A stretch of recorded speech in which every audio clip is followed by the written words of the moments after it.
Welcome back. Taking your phone calls, 412-575-2600 on the Borders and Borders hotline. Also taking your tweets at Josh Taylor HD. Josh Taylor in tonight for Rich Walsh on the Ireland Contracting Nightly Sports Call. Talking a lot of Penguins, talking a lot of Steelers. James Harrison, obviously the story of the day, being released from the organization after Marcus Gilbert is brought off the suspended list, and that's pretty much been the topic of conversation throughout Steelers Nation, if you will, especially on social media. We will start in the phone lines. We'll start with Marilyn and Munhall. Marilyn, you're on the Nightly Sports Call. Hi, Josh. I wanted to talk about James Harrison. Does this release allow him to go to any other team in the National Football League? Yes. That's pretty much what it does. Now, to be more clear, at least from what I understand, since the trade deadline is come and gone, he actually has to pass through waivers first. And if he clears the waivers, then any team can sign him as a free agent. I don't know if a team will put a claim on him at this point in the season. Is somebody that desperate for a guy just to rush the passer? Maybe. Maybe a playoff contender is. So someone, technically, if I am interpreting the rule correctly, someone could put a claim on him. But for all intents and purposes, yes, this does make him a free agent, assuming that he clears waivers. Let's go to Vaughn in Monroeville. Vaughn, you're on the Nightly Sports Call. Hey, Josh, how you doing? Good, how are you? Happy holidays to you. Same to you as well. Hey, I'd just like to give you a quick comment on this James Harrison thing today. Okay. I just heard. I was blown away when I heard it. But so was I. The thing is, the Steelers' comment doesn't make any sense that they want to make room. But that's another story. But the comment I like to make is, you know, you just don't do that, man, to veteran employees like that. The move was just a disgraceful move. I'm really disappointed in the Steelers right about now. And if he goes to another team, I just want to say karma. That's all I'm saying. Thanks, Josh. Talk to you later. Well, it depends on the team.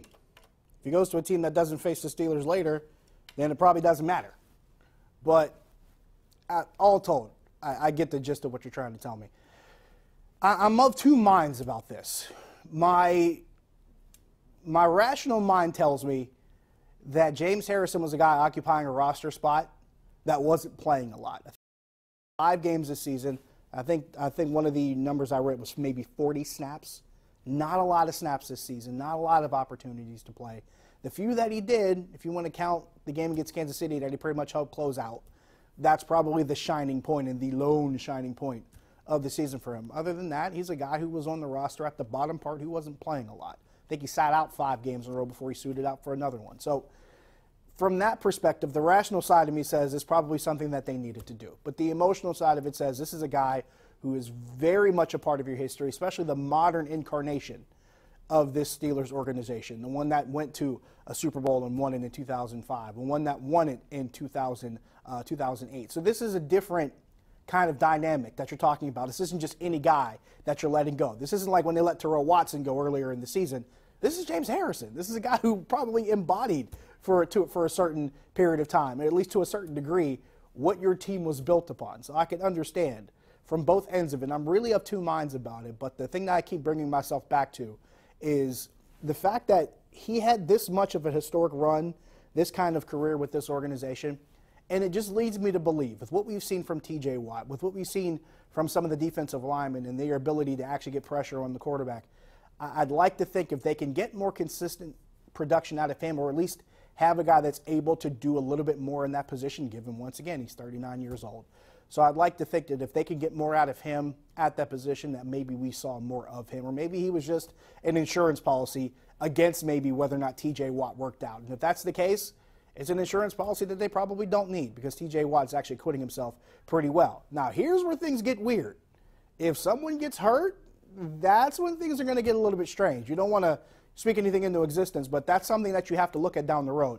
That could become a potential problem with that move. Let's go back to the phone lines. We will go to Joe in Penn Hills. Joe, you're on the Nightly Sports Call. Hi, Josh. Merry Christmas and a healthy New Year. Happy New Year and Merry Christmas to you also.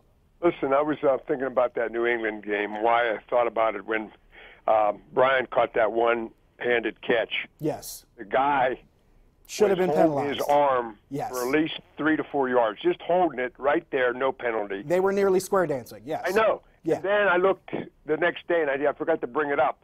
They had 2 penalties for 4 yards, New England. Yep. Come on. See, that bothers me. And then I did see the power on with the Jets in the end zone, and Gruden said that was the worst call ever. And then the second game against Houston, when they won in the last 25 seconds, the ball did pop. Ball Pompiani saw that on the air. And it's just like I don't even care to watch it anymore. It's just getting so corrupt and billions of dollars bet. And don't tell me there can't be some corruption. But look at that, 2 penalties for 4 yards. That's all I wanted to say. Thanks, Josh. Well, appreciate the call. I'll take this in a different direction.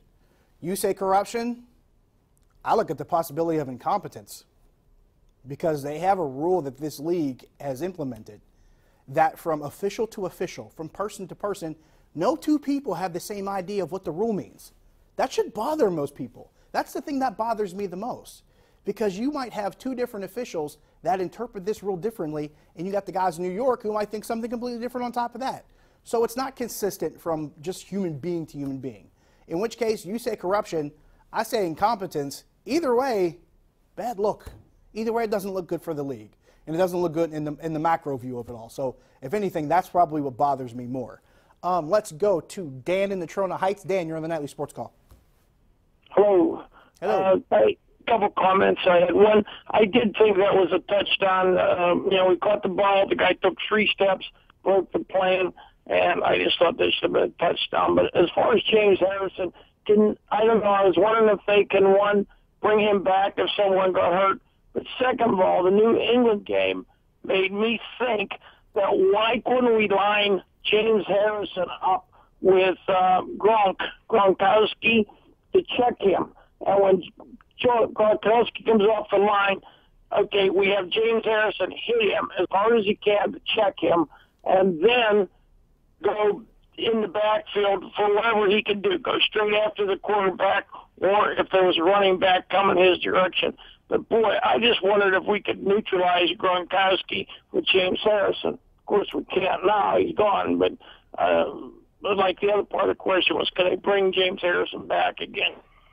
Well, thanks for the call. To answer both parts of it, I believe they can bring him back, assuming he clears waivers and no one else actually decides to sign him. The next question is, does he want to come back after that? He already wasn't happy not playing. He already wasn't happy not dressing for games. I imagine he was not thrilled to get this news when you hear reports that he was packing to go to Houston. Does he want to come back now?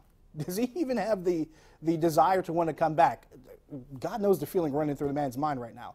I imagine he's at that point where he's probably at peace with his career because he's done a lot. He's made a good bit of money. He's probably happy with what he's done. But from a personal standpoint, do you want to come back to that?